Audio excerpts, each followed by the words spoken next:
মোৰ আজি আগফালৰ ৰেচিপি হ'ল গাৰ্লিক চিকেন। মই 1.5 কেজি মুৰ্গী মাংস ল'লোঁ আৰু এইখিনি মই দৈ 2 চামুচ, কেঁচা জলকীয়া বটা 2 চামুচ, নহৰু বটা 2 চামুচ আৰু নিমখ দি পেলাই 3 ঘণ্টামানৰ কাৰণে মেৰিনেট কৰি থৈ দিওঁ। প্ৰথমে কেৰাহীত তেল দিছোঁ। তেল আচলতে বহুত এই ৰেচিপিটোৰ প্ৰয়োজন নহয়, তথাপিতো আপুনি ডাঙৰ চাহ চামুচৰ 3 চামুচমান দিলে হৈ যাব। মই তেলখিনি গৰম হয় মানে পিঁয়াজখিনি মই কাটি লওঁ। পিঁয়াজখিনি অলপ ডাঙৰ ডাঙৰকৈ কাটিলে সোৱাদটো ধুনীয়া আহে। মই মিহি বটা পিঁয়াজ এই ৰেচিপিটোত ইউজ নকৰোঁ। মই পিঁয়াজ ডাঙৰ ডাঙৰ 2টা আৰু আধা ফাল লৈছোঁ। এতিয়া তেলটো গৰম হৈ গৈছে। প্ৰথমে মই তেলত আকৌ 3 চামুচ নহৰু বটা দিম।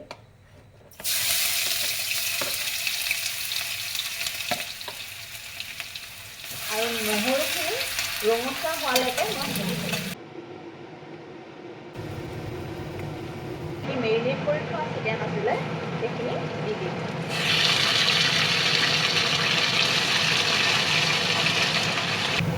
এতিয়া ধুনীয়াকৈ লৰাই দি লাহে লাহে মই চিকেনখিনি ভাজিবলৈ দিম।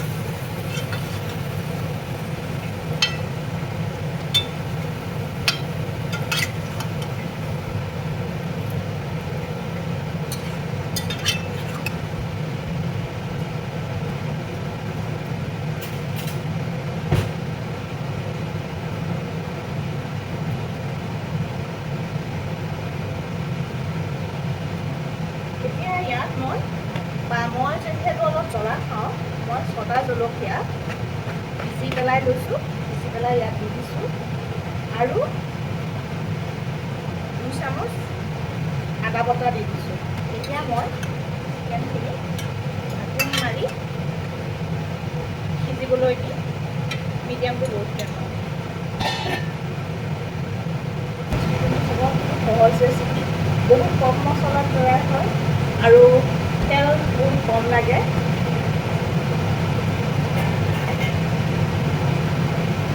আমি মাজে মাজে আকৌ লৰাই থাকিব লাগিব যাতে তলত লাগি নাযায়।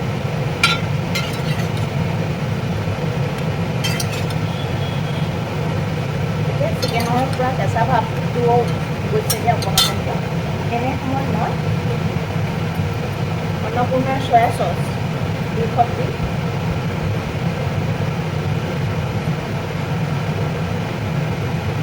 চচ যোনে জ্বলা খাব নোৱাৰে তেওঁলোকে জ্বলাটো কমাই দিব পাৰে, যিহেতু মোৰ ফেমিলিত সকলোৱে জ্বলা খায়। অলপ জ্বলা হ'লেহে বস্তুখিনি ভাল পায়। চ' মই এইটো হ'ল চেজৱান চিলি গাৰ্লিক চচ, মই ইয়াৰো 2 চামুচ দি দিম।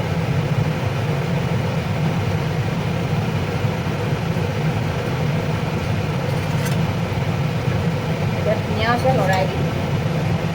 লৰাই দিয়াৰ পাছত আকৌ ঢাকনা মাৰি আধা ঘণ্টাৰ বাবে সিজিবলৈ দিব।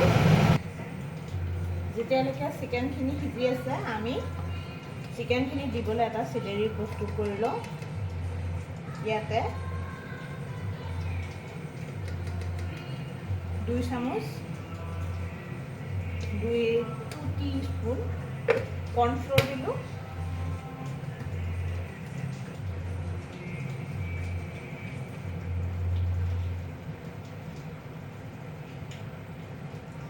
এক কাপ ভিনেগাৰ দিলোঁ।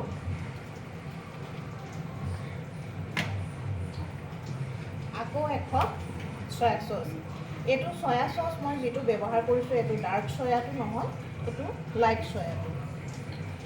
ডাৰ্ক চয়াটো দিলে আপোনালোকে ইয়াৰ পৰিমাণটো অলপ কমাই দিব। আৰু এয়া ব্ৰাউন চুগাৰ,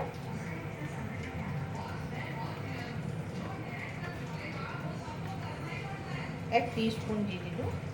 মতে দিয়া নাছিলোঁ, মাংসখিনি মেৰিনেট কৰোঁতে দিয়া আছিল। এতিয়া মই নিমখো দি দিলোঁ। এতিয়া অলপ পানী দি মই চিলেৰীটো প্ৰস্তুত কৰি ল'ম। ইয়াতে যিটো মই চেজৱান গাৰ্লিক চচ ইউজ কৰিছোঁ, এইটো একচুৱেলি অপশ্যনেল, এইটো নিদিলেও বহুত খাবলৈ ভাল লাগে। মোৰ ছোৱালীয়ে যিহেতু এই চচটো বহুত ভাল পায়, মই সেইকাৰণে এই ৰেচিপিটোত এই চচটো ব্যৱহাৰ কৰিছোঁ।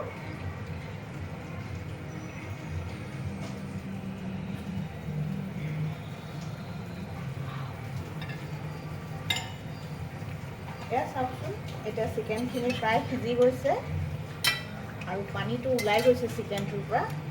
এতিয়া আমি ঢাকোন নমাই পেলাই অকণ জুইটো বঢ়াই দি পানীখিনি শুকোৱালৈকে ধুনীয়াকৈ ভাজিব লাগিব। চিকেনখিনি যাতে ওপৰ তল কৰি দিব লাগিব, যাতে সকলোখিনি সমানে কুক হৈ যায়। এতিয়া যেতিয়া চিকেনখিনি ভালদৰে সিজি গৈছে, ঠিক এনে সময়তে মই পিঁয়াজখিনি ইয়াত দি দিম।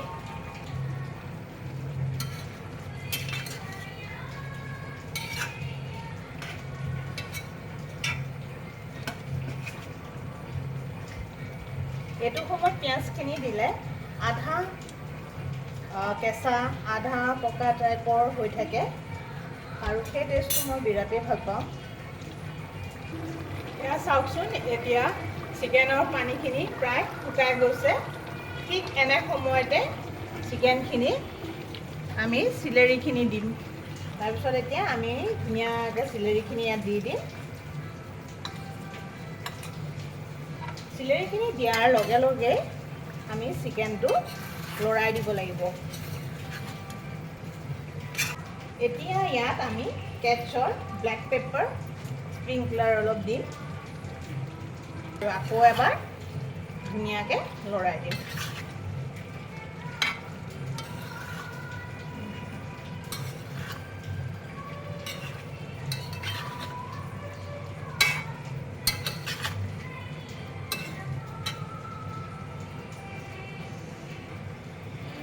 এতিয়া এই চিকেনখিনি হৈ গ'ল, মোৰ গাৰ্লিক চিকেন তৈয়াৰ।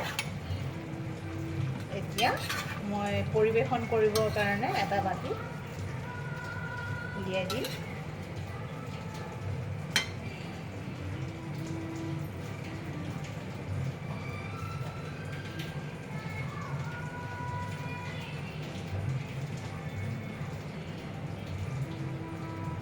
মই গেছটো বন্ধ কৰি দিছোঁ, জুইটো বন্ধ কৰি দিছোঁ।